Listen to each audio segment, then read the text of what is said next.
Welcome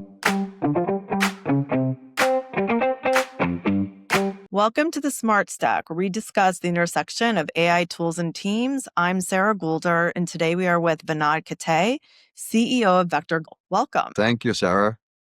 Vinod, for people who may be discovering Vectra for the first time, can you give an overview of what the company does and what problems you're looking to solve?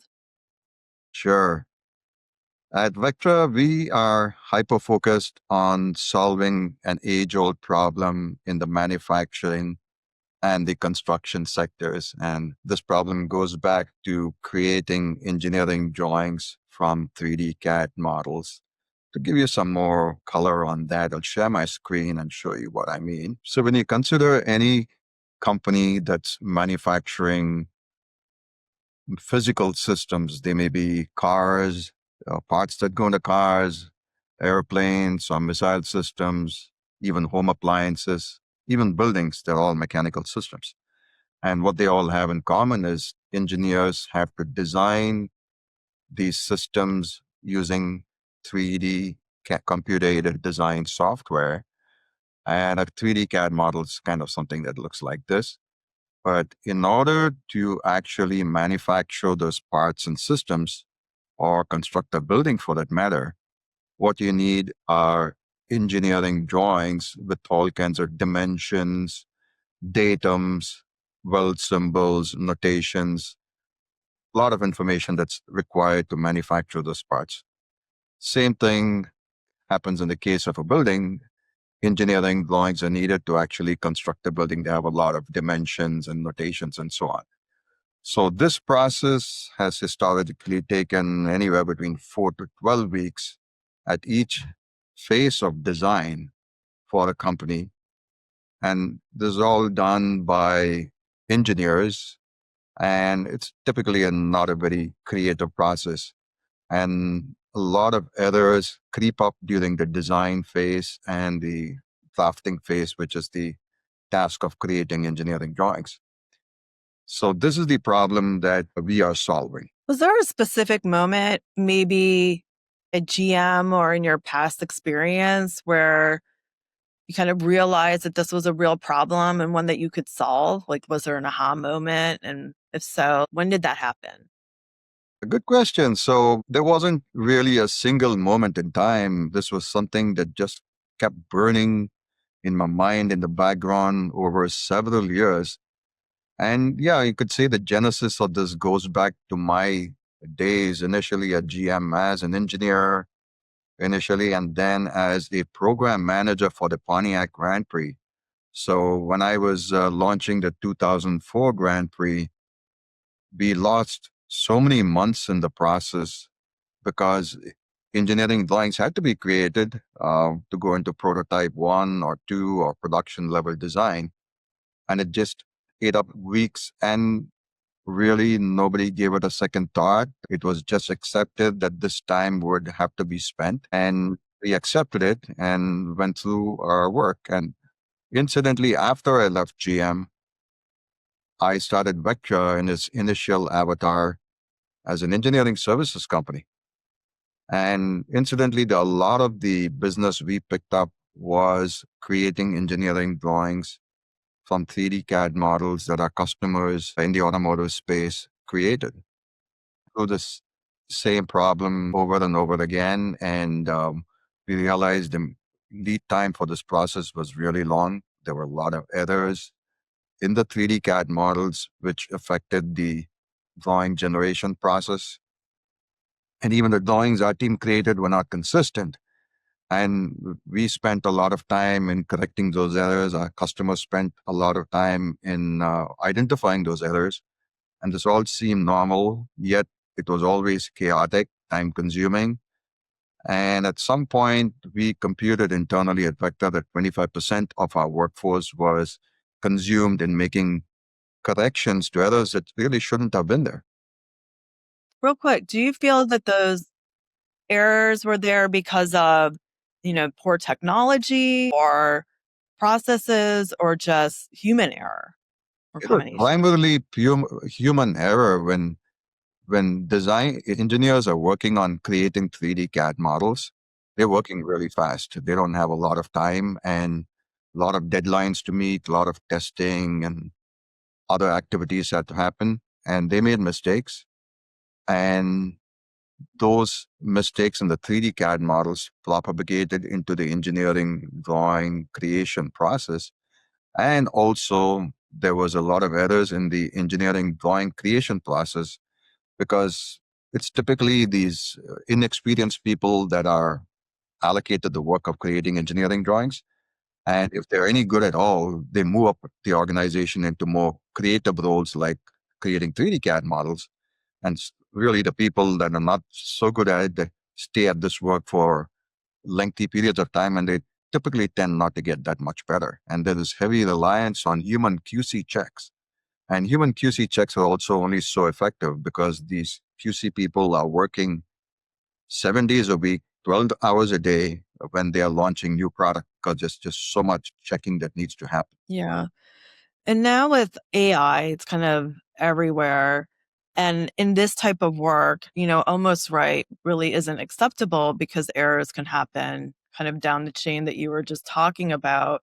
With like this distinction, where do you see kind of the generic AI approaches struggling in this space? That's an excellent question. There are a few companies dabbling with AI to automate the generation of engineering drawings. Hmm. And their approach is fundamentally flawed Hmm. Well, how so? because AI typically is does not provide you with deterministic outputs. I'll give you an analogy that most lay people would understand. If you're trying to predict the weather, and if you want to say that tomorrow's high temperature in Raleigh, North Carolina is going to be a high of 68, you can say that with typically 80 or 90% confidence. That simply doesn't cut it when it comes to creating engineering drawings. There may be a 50 or 100 or 1,000 drawing entities on a single drawing. And if a QC person has to review each of those uh, drawing entities with the knowledge that the AI could only create something with 60 or 80% confidence, that simply doesn't, that just means he has to correct a lot of errors. And he's going to spend an inordinate amount of time trying to identify those errors. That is where everyone in the industry is fundamentally flawed. When we started going down this path at Vectra more than a decade ago, we was a design services company. And we had the absolute conviction that we could solve this problem. It seemed like a problem worth solving because it was a tangible pain point in the industry. And we felt that we had the necessary mix of skills and knowledge to solve this problem. So we began to build bits of software automation in house that we consumed internally just to prove this out, where everybody else seemed to think this wasn't even possible. And it took us several years of trial and error and building proprietary algorithms that enabled us to generate very deterministic outputs. So, because when you say this feature needs this kind of a drawing entity, that's got to be spot on. And so it was really a combination of hundreds of algorithms that we built over the years, which process roughly 30 parameters, which we can extract from 3D CAD models. And our algorithms compute hundreds of hyperparameters, which is what we feed through our machine learning process, which is also proprietary. And that process, a combination of AI and proprietary algorithms, is what gives us deterministic outputs that our customers can have absolute confidence in. For those people that might not know what deterministic algorithms or outputs are, can you kind of explain that in layman's terms? Sure, that's a good question. So, if going back to the example of predicting the weather, if you no weatherman could ever make the statement that the high temperature for tomorrow in Raleigh, North Carolina, is going to be 68 degrees at 1 p.m. It's not possible. All the development can say is we have 80% confidence that tomorrow's weather temperature will be 68 high at 1 p.m. And you can also say there's a 30% chance of rain, which may rain, it may not rain. You don't really know when it actually, until it actually rains or does not rain. So when in the case of creating engineering drawings, that philosophy simply doesn't cut it. So if I say that this feature X has to be measured from this particular datum, that has to be spot on. And if it's got a certain kind of symbol associated with it, that has to be the absolute correct symbol among 100 different symbols that you could possibly associate with that feature. So that is what I mean by deterministic versus probabilistic. Right, and it's the combination of this AI with the deterministic algorithms that allows this CAD to drawing automation to become possible. That's exactly right. That's what we have made possible, and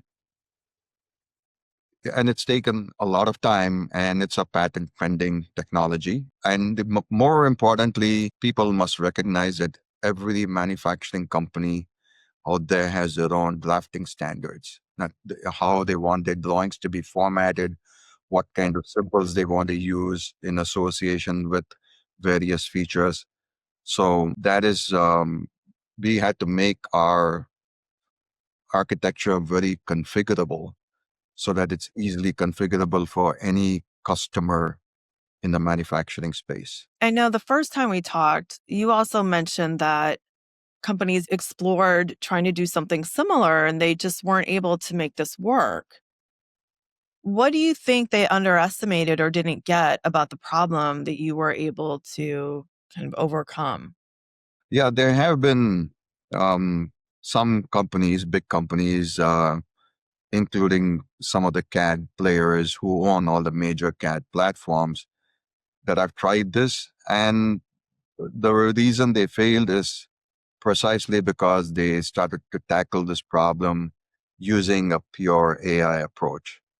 And they can get to 60 to 65% accuracy, and that just simply doesn't cut it. And also, the big players, the car companies that own the CAD platforms, their intention always was to let some third party vendor, software developer like us, create the technology that could create this complete automation. And that strategy was evident in the fact that they exposed a lot of APIs, in other words, application programming interfaces, which enables a third party like us to be able to read information from the 3D CAD models native to their CAD platform. We extract that information, and then they also exposed APIs that would enable us to actually create the engineering drawings. But we had to create this whole big tech stack out here, which is really 90% of our code base, which has nothing to do with extracting metadata or actually creating drawing entities. There's all this calculation that we have to do and feed into our machine learning system. And that is what enables purely deterministic output.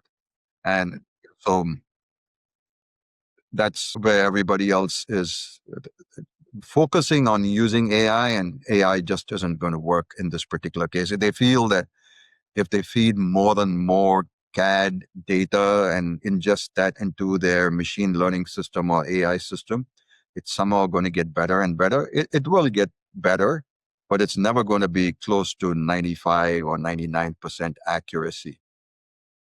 Hmm. And it sounds like their interest is just really integrating and partnering with a company like yours. That's exactly right. And we have partnered up already with some very large multi-billion-dollar engineering service providers who have long-standing relationships with large manufacturing companies and construction firms. And that is a significant element of our go-to-market strategy. Great. N- And going on from that point, can you walk us through like a real customer scenario or example, kind of what life looked like for this customer before Vector came in. And since they've been using it, how I'd say the engineering experience has changed after. Absolutely. So, give you an example of a customer, one of our earliest customers actually, and they would create the 3D CAD models, and they would have their craftspeople create the engineering drawings. And only after the drawings were created would the QC people or the checkers look for errors in the 3D CAD models and also for errors in the engineering drawings. And that in itself was inherently a problem, because if you don't identify the errors in the 3D CAD model before the drawing creation process, those errors are going to propagate in through the drawings. But they just didn't have the resources to check the 3D CAD models and again check the 2D drawings. So they just did it all in one stage. And it meant that they would identify 3D CAD model errors for the first time after the drawings were created. They would mark it all up, send it back to the design team, who would fix all those errors, send it back to the QC team. And when they fixed anything in the 3D CAD models, it would typically involve a change in the engineering drawings as well. And then design and drafting would fix the marked up errors, and then they would have to send it back to the QC team, who would back check it again to ensure that everything they marked up was in fact corrected. So the back and forth between engineering, drafting, design, and quality was causing this whole lengthy process. And keep in mind, at each stage, you're waiting for human resource to become available. When the 3D CAD models were complete, drawing generation didn't start immediately because they had the draft people working on some other designs, had to wait for them to get done with that stuff, and only then create the engineering drawings for these CAD models which were ready. And even then, you had to schedule the work. You had to split up the work among multiple draftsmen to get one large design drafted. And same thing when it came to checking, it had to be split up among multiple checkers, and there's always waiting time at each one. So that's what this particular customer was on the average took them 3.5 weeks to go from 3D CAD models to release drawings on the average. In some cases, we've seen them take 6 weeks. And if they needed to expedite something, they could probably do it in a week. But on the average or median, it was taking them 3.5 weeks. Once we deployed our process, which enabled engineers to correct or identify and correct errors in the 3D CAD models, and then automatically generate engineering drawings overnight, the customer's QC team was able to review the drawings, and it went very quickly because there were not many errors to be found, either the 3D or the 2D drawings. And they were able to get the release in a couple of days.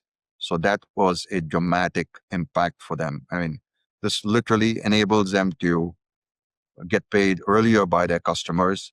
And the financial benefit of reducing a few weeks or a few months in your delivery time is really the biggest benefit to the customer. Yeah, it's time to market is much faster also. It's just a greater efficiency all around. Vinod, can you give us a demo about automated drawing generation?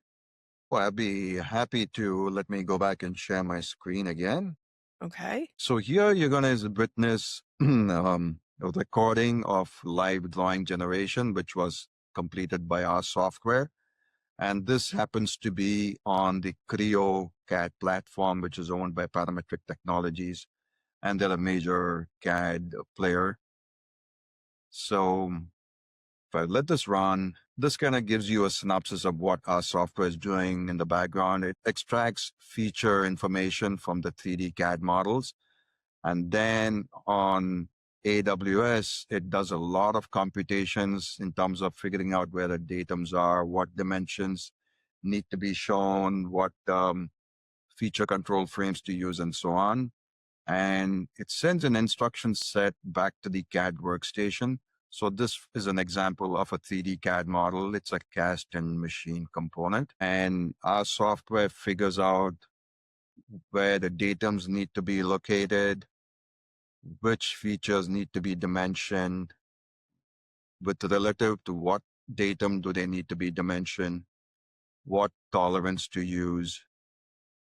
Everything essentially that a human being would have done, our software does it, but free of errors and in a fraction of the time it would normally take a human team to do it. So all this is work that's happening typically overnight. The drawing generation process is initiated by a customer's engineer, and he pretty much goes home for the night. And this process continues overnight where data is extracted, sent to AWS, and AWS sends an instruction set back to the CAD workstation. And you see this 3D drawing being created on the Creo CAD workstation. And typically, it's not just one single component that's involved.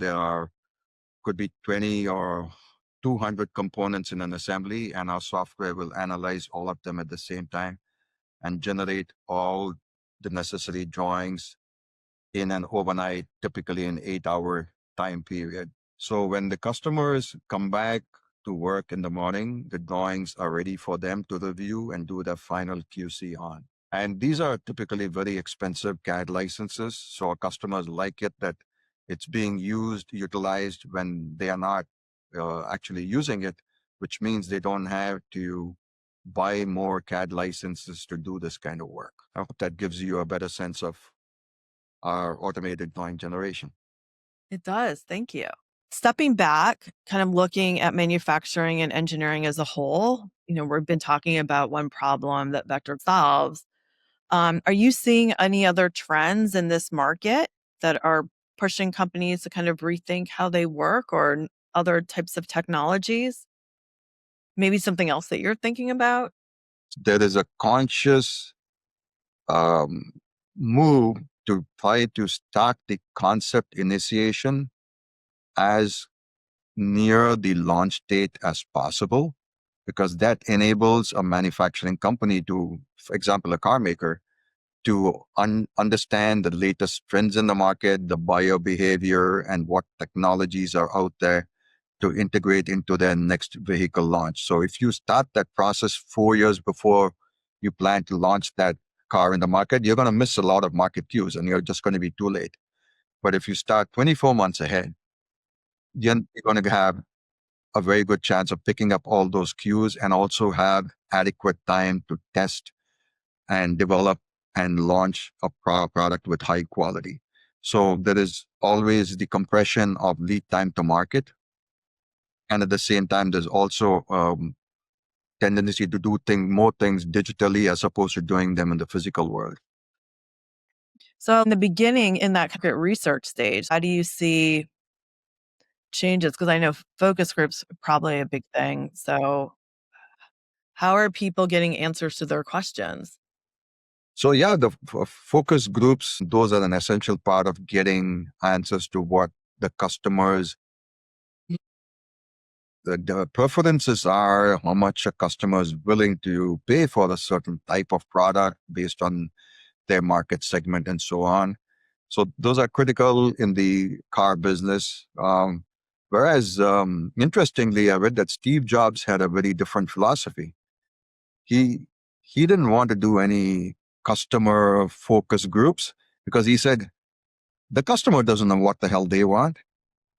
I'm going to tell them what they want, and then they go to buy what I tell them to buy. That was his Yeah, philosophy.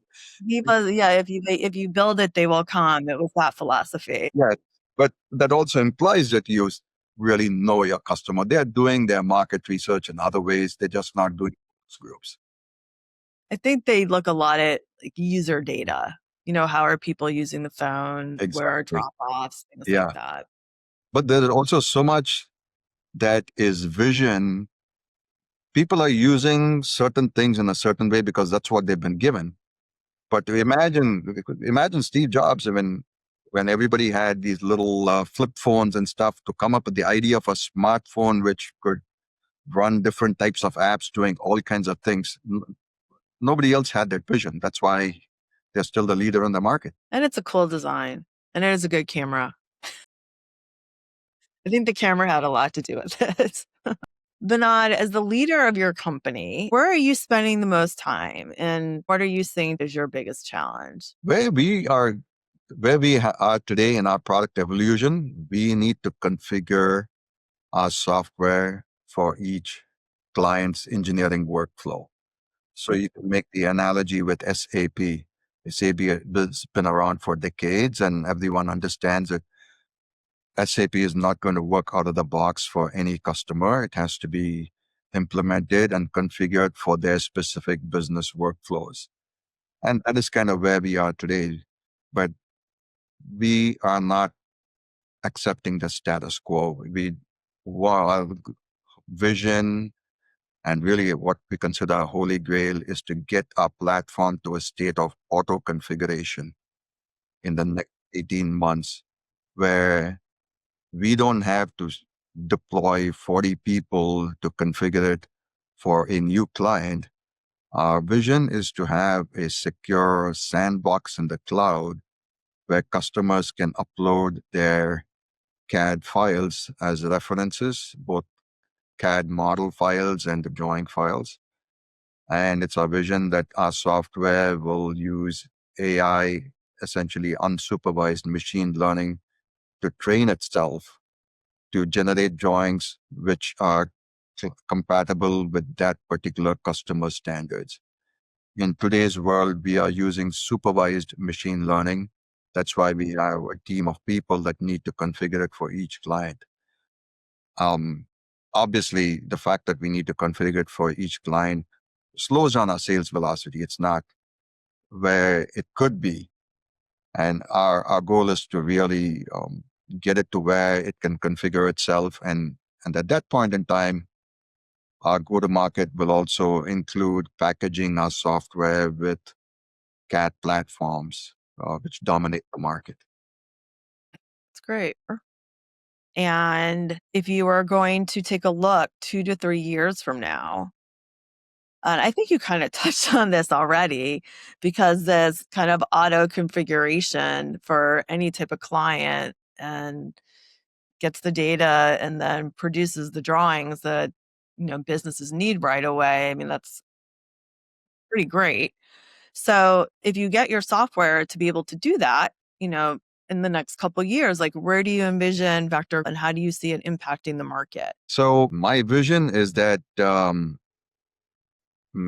about 10 years' time, nobody would be spending time creating engineering drawings with talented engineering staff.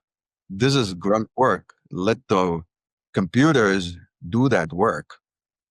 We've already proven our technology and it works. It just needs to be made, more efficient in terms of configuration work.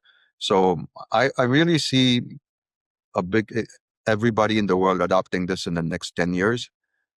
And that's going to enable companies big and small. And right now we are focused on very, very large enterprises who have who are currently spending millions of dollars a year in creating engineering drawings.